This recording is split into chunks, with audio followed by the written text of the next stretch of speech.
바이오시밀러 시장은 첫 출시자인 퍼스트무버가 막강한 영향력을 갖는 시장인데요. 최근 양상이 바뀌고 있습니다. 세계 매출 1위 의약품인 휴미라의 특허가 만료됐는데 이미 5개 바이오시밀러가 허가를 받았다고 합니다. 갈수록 경쟁이 치열해지는 바이오시밀러 시장에서 시장 선점을 위해 어떤 전략이 필요한지 짚어보도록 하겠습니다. 산업이부의 정희영 기자 나와 있습니다.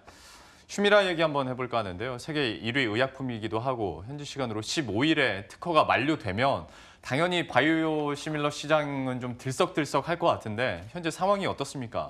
그렇습니다. 휴미라는 자가 면역 질환을 치료할 수 있는 바이오 의약품인데요. 지난해 매출이 21조 원에 달합니다. 유럽 시장에서만 벌어들인 매출이 5조에서 7조 원 정도에 달할 것이라고 추정이 되는데요. 세계 1위 의약품이 특허가 만료되는 만큼 바이오 시밀러 기업들도 빠르게 움직였습니다. 휴미라 특허가 만료되기 전에 이미 5개의 바이오 시밀러가 유럽 시장에서 특허를 받았고요. 이 중에서 출시가 가능한 제품은 삼성 바이오에피스와 암젠 그리고 산도스의 제품입니다.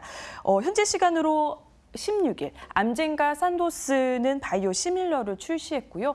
업계에 따르면 현재 시간 17일 오늘이죠. 삼성 바이오에피스의 유럽 파트너사인 바이오젠이 휴미라의 바이오 시밀러인 임날디를 출시할 예정이라고 합니다.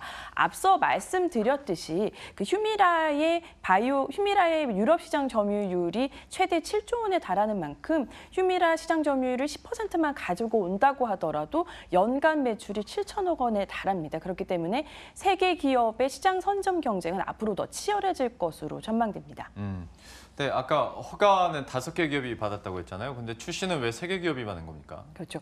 오리지널 의약품 같은 경우에는 바이오 시밀러가 시장에 들어오면은 매출이 하락하게 됩니다. 그렇기 때문에 최대한 시장 진입 시점을 늦추기 위해서 추가 특허를 내세우기도 하는데요. 이 휴미라의 오리지널사인 에브비도 마찬가지입니다. 휴미라 관련된 추가 특허를 내면서 특허 진입을 막았는데 삼성에피스와 암제, 산도스 같은 경우는 에브비와 특허 만료 전에 특허 분쟁 협약을 체결했습니다. 근데 이외에 마일란과 베링거 인겔하임 같은 경우에는 지금 협상이 진행 중인데 마일란은 일단은 에브비와 협상은 했는데 유럽 외 지역 만 협상을 맺었기 때문에 유럽 시장 진출은 좀 불투명한 상태고요. 베링거 인겔하임 같은 경우에는 지금 에브비의 특허 소송이 너무 과도하다라고 지적을 하면서 현재 협상을 진행하고 있는 것 같지 않고 최근 외신을 찾아보면은 일단 유럽 시장 진출과 관련돼서는 계획을 세우지 않고 있는 것으로 나타났습니다. 참 이 의약품 가지고도 수싸움이 굉장히 치열하게 현재 나타나고 있는 건데 앞에서도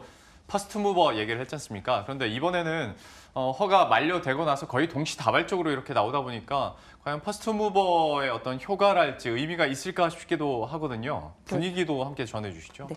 퍼스트무버 하면 가장 퍼스트무버 효과를 잘 노린 제품이 세계 최초의 바이오 시밀러죠. 셀트리온의 렘시마입니다. 2013년 출시됐는데요. 이게 존슨앤존슨의 레미케이드의 바이오 시밀러인데 레미케이드 바이오 시밀러 두 번째 바이오 시밀러가 나온 게 2016년입니다. 삼성 바이오에피스의 플릭사비죠. 그래서 렘시마 같은 경우에는 3년 동안 유럽 시장에서 가격 경쟁력을 앞세워서 오리지널 의약품 시장을 잠식해가고 처방 실적을 통해 가지고 후발주자들 바이오 시밀러 후발주자과의 격차도 크게 벌여왔습니다. 그래서 지금 현재 유럽 시장의 시장 점유율은 벌써 50%를 돌파한 상황인데요. 추후에 나온 삼성 바이오에피스의 프릭사비와 매출을 비교해 보면 올 상반기에 렘시마 같은 경우에는 1,731억 원을 올렸는데 플릭사비의 매출은 199억 원에 불과합니다.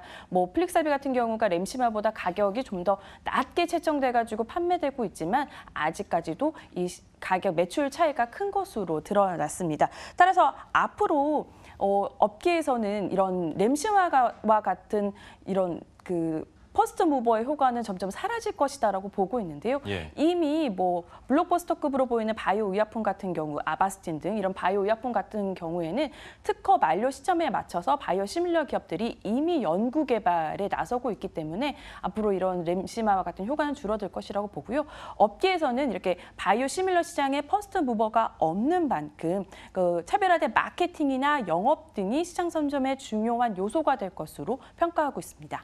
자, 연구 개발은 우리가 연구실에서 열심히 하면 되는 건데 어떤 영업이나 마케팅은 또 다른 얘기가 될 것 같거든요. 하다 보면 여기가 중요해진다면 국내 기업들이 약간 불리해지나 싶은 생각도 있는데 어떻습니까? 그렇죠. 일단 글로벌 제약사 같은 경우에는 이미 해외 마케팅 능력이나 네트워크가 구축되어 있기 때문에 예. 국내 바이오 기업들에게는 굉장히 어려운 시장 상황이 되고 있다라고 보면 될 것 같은데요. 그래서 전문가들이나 업계에서는 일단 특허가 만료된 이후에 바이오 시밀러 출시가 좀 경쟁이 적은 바이오 의약품을 선택해 개발에 나서는 것이 굉장히 중요한 포인트가 될 것이라고 얘기하는데요.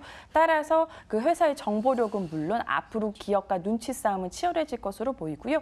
이외에도 전문가들은 지금까지 바이오 시밀러를 통해서 축적해온 경험과 노하우를 바탕으로 이제는 바이오 신약 개발에 나서야 할 시점이다라는 지적이 있는데요. 일부 전문가들은 이미 바이오 시밀러가 레드오션에서 블루오션으로 넘어간 상태다라고 진단을 하고 있기도 합니다. 그렇기 때문에 국내 바이오 기업들도 이런 시장 흐름에 맞춰서 그 바이오 신약 개발에 나서고 있는데요. 삼성 바이오에피스는 최근 급성 췌장형 신약 물질에 대해서 FDA로부터 임상시험 계획 승인을 획득하고 최근 임상 1상을 돌입했습니다. 그리고 셀트리온도 미국 에보리데와 그 죽상 동맥 경화증 혁신 신약 공동 개발에 나섰고요. 뿐만 아니라 심혈관계 희귀 질환을 치료하는 합성 신약 임상 1상도 진행하는 등 신약 파이프라인의 바이오 신약에서 합성 신약으로 다방면으로 확대하고 있는 모습을 보입니다. 그래서 최근 또 컨퍼런스나 다양한 그 만남의 기회를 통해서 들어보면은 셀트리온이나 삼성 바이오에피스 등 많은 바이오 기업들이